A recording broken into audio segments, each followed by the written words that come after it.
Occasion ఏదైనా location ఎక్కడైనా తెలుగువారి వేడుక అంటే ఆలివ్ మిఠాయి ఉండాల్సిందే. నమస్తే, welcome to Suman TV. Telugu Desam party పండుగ మహానాడు ఈసారి కడపలో జరుగుతోంది. మే 27, 28, 29 ఈ 3 రోజుల పాటు తెలుగుదేశం పార్టీ మహానాడు నిర్వహిస్తోంది. జగన్మోహన్ రెడ్డి గారి సొంత జిల్లాలో ఫస్ట్ టైం చేస్తూ ఉన్నారు. ఈ మహానాడు జరుగుతున్నటువంటి ఈ కీలక సందర్భాన్ని పురస్కరించుకుని ఒక చర్చ తీవ్రంగా జరుగుతోంది.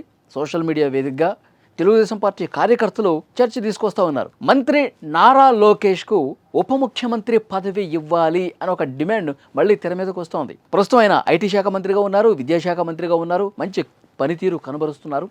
సో ఇలాంటి నాయకుడిని మనం ఉప ముఖ్యమంత్రి హోదాలో చూడాలి, ఆయన సమర్థతకు మనం పట్టం కట్టాలి అని చాలామంది కార్యకర్తలు మాట్లాడుతున్నారు. మరొకసారి ఈ విషయాన్ని తెర మీదకు తీసుకొస్తూ ఉన్నారు. మహానాడు వేదికగానే ఉప ముఖ్యమంత్రిగా పదవి ఇవ్వబోతున్నట్టు ఒక తీర్మానం చేయాలని చెప్పి డిమాండ్ తీసుకొస్తా ఉన్నారు. ఇప్పటికే జనసేన అధ్యక్షులు ఆంధ్రప్రదేశ్ డిప్యూటీ సీఎంగా ఉన్నారు, ఉప ముఖ్యమంత్రిగా పవన్ కళ్యాణ్ ఉన్నారు. మరి జనసేన పార్టీ నుంచి పవన్ కళ్యాణ్ ఉన్నారు కాబట్టి తెలుగుదేశం పార్టీ నుంచి కూడా నారా లోకేష్ బాబుని ఉప ముఖ్యమంత్రి పదవి హోదాలో ఆ స్థాయిలో చూడాలి అని చెప్పి కార్యకర్తలు మేము భావిస్తూ ఉన్నాం. ఆశగా ఉంది మాకు, ఆ పదవి ఇవ్వండి అని చెప్పి కొంతమంది తెలుగుదేశం పార్టీ కార్యకర్తలు మాట్లాడుతున్నారు. అయితే తెలుగుదేశం పార్టీలోనే కొంతమంది మరొక వర్గం అనుకోవచ్చు, వాళ్ళు చెప్పేది నారా లోకేష్ గారు డిప్యూటీ సీఎం ఎందుకు, భవిష్యత్తు నారా లోకేష్ గారిదే, భవిష్యత్తు ముఖ్యమంత్రి ఆయనే. తెలుగుదేశం పార్టీలోనే మరొక వర్గం ఏం చెప్తున్నారంటే ఉప ముఖ్యమంత్రి పదవి అనేది నారా లోకేష్ గారికి అవసరం లేదు, భవిష్యత్తు ముఖ్యమంత్రి తెలుగుదేశం పార్టీ నుంచి నారా లోకేష్ గారే, కాబట్టి ఇప్పుడు ఈ ఉప ముఖ్యమంత్రి పదవి తీసుకోను ఇంకోటి తీసుకోను రచ్చ లేపుకోవటం అనవసరంగా దీని మీద గందరగోళం సృష్టించొద్దు, రచ్చ చేయొద్దు అని చెప్పి మరొక వర్గం భావిస్తున్న పరిస్థితి.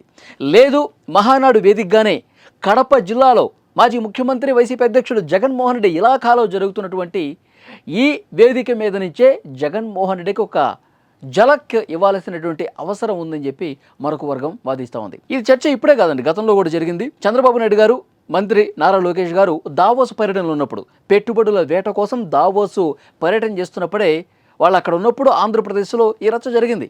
ఉప ముఖ్యమంత్రి పదవి నారా లోకేష్కి ఇవ్వాల్సిందని చెప్పి కొంతమంది మాట్లాడిన పరిస్థితుంది. చంద్రబాబు నాయుడు గారు దావోస్ వేదిక మీద నుంచే సున్నితంగా పార్టీ కేడర్ని హెచ్చరించారు కూడా. ఇది పార్టీకి సంబంధించిన ఒక విషయం కాదు, ఇది ప్రభుత్వంలో 3 పార్టీలు కలిసి చర్చించుకుని ఎవరికి ఏ పదవి ఇవ్వాలి, ఎవరి సమర్థత సంబంధించి ఎవరికి ఎలాంటి హోదా కల్పించాలన్నది మేము డిసైడ్ చేసుకుంటాం ప్రభుత్వంలో. అంతే తప్పించి ఇట్లా మీరు మీడియా ముందుకు వచ్చి మాట్లాడితే ఎలాంటి ఉపయోగం లేదు. ఈసారి అలాంటి వ్యాఖ్యలు ఎవరైనా చేస్తే గనక కఠినంగా చర్యలు తీసుకోవాల్సిన అవసరం కూడా ఉంటుందని చెప్పి హెచ్చరించారు చంద్రబాబు నాయుడు గారు. జనసేన పార్టీ నుంచి కూడా అదే రకమైనటువంటి ప్రకటన వచ్చింది. ఆ తర్వాత కొంత సద్దుమడిగింది అనుకోండి, ఎందుకంటే ఆ సందర్భంలో ఒకళ్ళ మీద ఒకళ్ళు కౌంటర్లు వేసుకున్న పరిస్థితుంది. ఇలా ప్రభుత్వం వచ్చి 1 సంవత్సరం కూడా కాకముందే ఉప ముఖ్యమంత్రి పదవి గురించి కొట్టుకోవాల్సినటువంటి పరిస్థితి వచ్చిందని చెప్పి ఇటు వైఎస్ఆర్ కాంగ్రెస్ పార్టీ నుంచి టార్గెట్ చేశారు. జనసేన, తెలుగుదేశం పార్టీ ఈ వాదులాటని వాళ్ళు హేళన చేసి మాట్లాడిన పరిస్థితి కూడా ఉంది. సో ఆ తర్వాత అగ్రనేతలు హెచ్చరించిన నేపథ్యంలో కొంత సద్దుమడిగింది. ఇప్పుడు మళ్ళీ మహానాడు జరుగుతున్నటువంటి నేపథ్యంలో ఇది మరొకసారి తెర మీదకి వస్తుంది. మా నాయకుడిని మేము మంచి హోదాలో చూసుకోవాలి, ఉప ముఖ్యమంత్రి పదవి ఇవ్వాల్సిందే, అంచులంచులుగా ఆయన ఎదిగి ముఖ్యమంత్రి స్థాయికి చేరుకోవాలంటే ఉప ముఖ్యమంత్రి పదవి ఇవ్వాల్సిందని చెప్పి మాట్లాడుతున్నారు. మరి పార్టీ అధిష్టానం ఈసారి ఈ చర్చ అంతా సోషల్ మీడియాలో అండి, మెయిన్ స్ట్రీమ్ మీడియాలో ఎక్కడ జరగట్లేదు.